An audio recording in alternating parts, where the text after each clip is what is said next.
তো দেখো দিয়ে দিয়েছি, এবারে কিন্তু আবারও ঢেকে দিই, ঢেকে কমিয়ে হোক।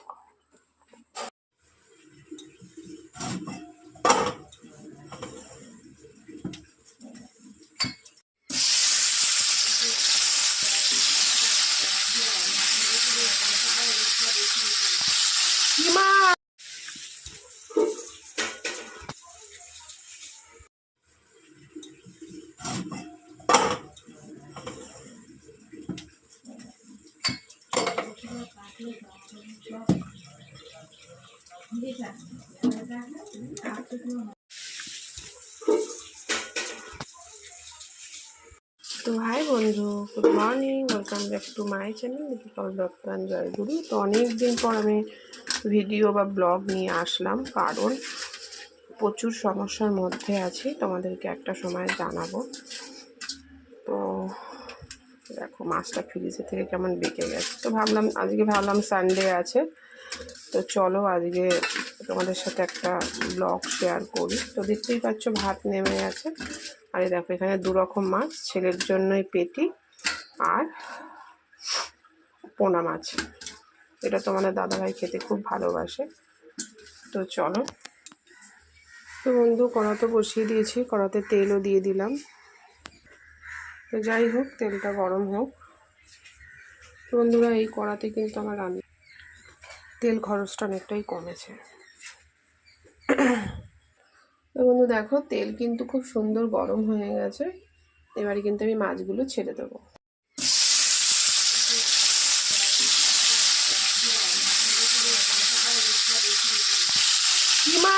বন্ধু এতটাই ব্যস্ত যে আমি মাছ বাজার যেতে পারি না।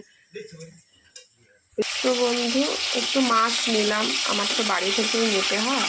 আর এই মাছগুলো এত টাটকা, পুরো জ্যান্ত মাছ, গুটিয়ে যায়।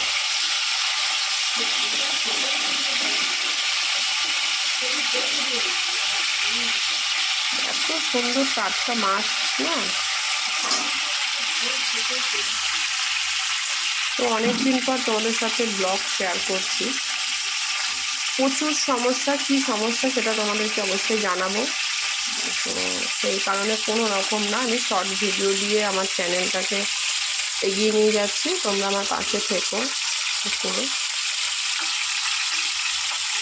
মাছগুলো এত টাটকা, মাছের লেজা থেকে সাইডে ছেড়ে গেছে।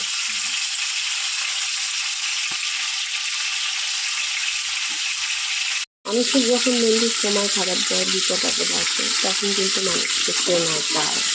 এটা আমি আমার নিজের অভিজ্ঞতা থেকে বললাম এবং এটা আমি শুনেছি। তো যাই হোক,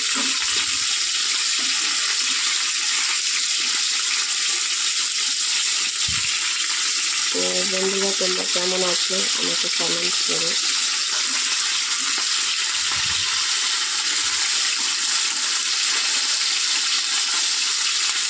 এই মাছ তোমাদের দাদাভাই খুব ভালোবাসে খেতে। তো দেখো মাছগুলো সুন্দর করে ভেজে নিয়েছি লাল লাল করে। আর দেখো কেমন এটার কেমন ছেড়ে গেছে, জ্যান্ত মাছ না, জ্যান্ত মাছ যেরকম গুটিয়ে যায় তেলে দিলে, সেরকম। জ্যান্ত মাছের স্বাদই আলাদা। আজকে একটু মাছ নেওয়া হলো, আমার বাড়ি থেকেই মাছ নেওয়া হয়। এই দেখো, এই রিঠে মাছ দেখতেই পাচ্ছ, খেতে কিন্তু ভালোই লাগে। এটা বড় রিঠেরই জাত, চাকা চাকা পিস বেরিয়েছে। বন্ধু চলো মাছগুলো আমি তুলে নিই। তো সুন্দর করে কিন্তু ভেজে নিয়েছি, একদম লাল লাল করে। এইবারে কিন্তু আমি বড়িটা ভেজে নেব। তোমাদের দাদা ভাইয়ের জ্যান্ত মাছ মানে আলু বেগুন বড়ি দিয়ে ঝোল, পাতলা, ও ওটাই পছন্দ করে।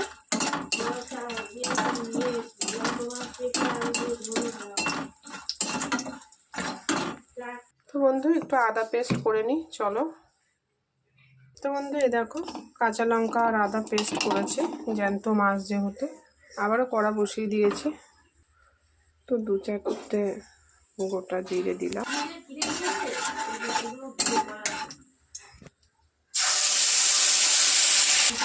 তো বন্ধু জ্যান্ত মাছ।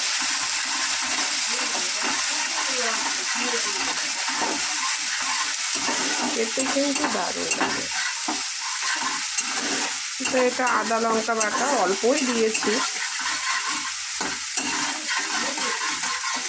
সামান্য একটু জিরের গুঁড়ো দেবো, হলুদ।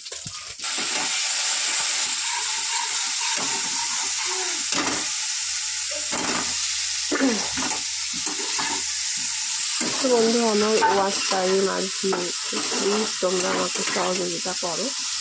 সাবস্ক্রাইব যেরকমভাবে তোমরা বাড়াচ্ছ বেশি করে শেয়ার করো।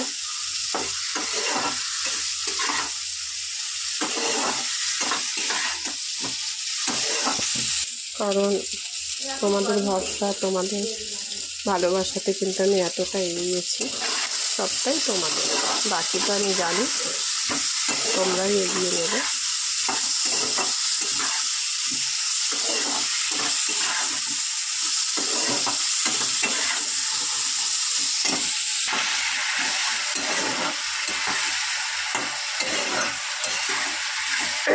একটু ঢেকে দেবো।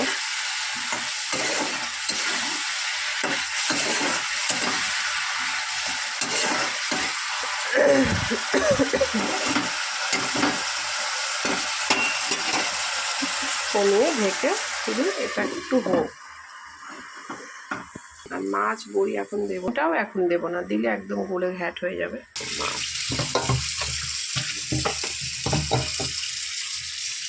মাছগুলো বেশ ভালো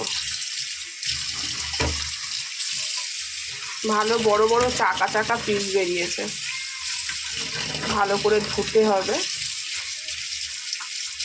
তো রক্ত পুরো বোঝাই যাচ্ছে, টাটকা মাছ।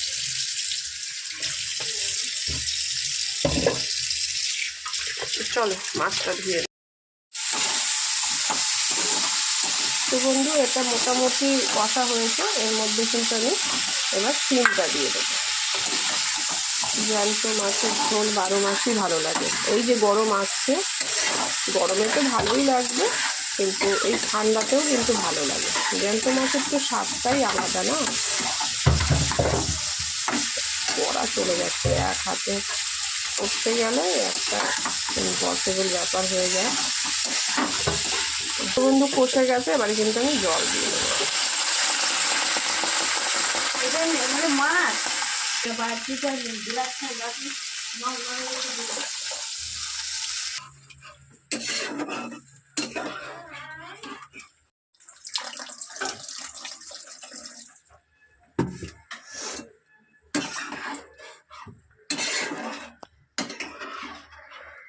তো বন্ধু ভালো করে ফুটলে কিন্তু মাছ আর বড়ি দিয়ে দেবো।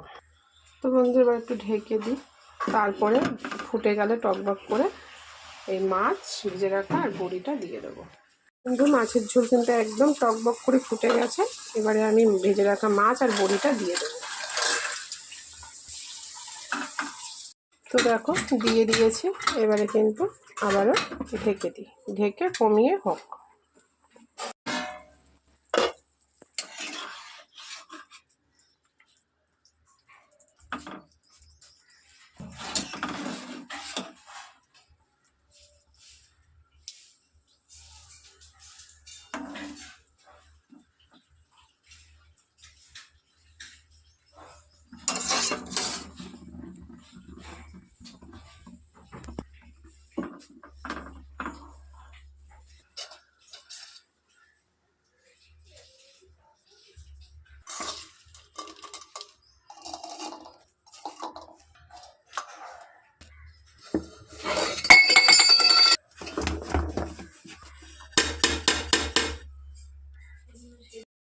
তো বন্ধু আমার কিন্তু মাছের ঝোল হয়ে গেছে, দেখতেই পাচ্ছ।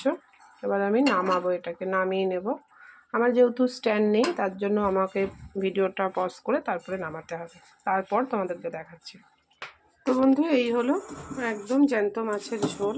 জ্যান্ত মাছের ঝোল কিন্তু এরকমই একদম সাদা মাটা হয়। তো দেখতেই পাচ্ছ, আলু বড়ি বেগুন নেই, সিম দিয়ে জ্যান্ত মাছের ঝোল। তো চলো আজকে এই ব্লগ শেয়ার করলাম, আরও সারাদিন যদি পারি শেয়ার করবো, যেহেতু একটু সমস্যার মধ্যে আছি। সমস্যাটা কি সেটা তোমরা খুব শীঘ্রই জানতে পারবে। তো সেই জন্য তো চলো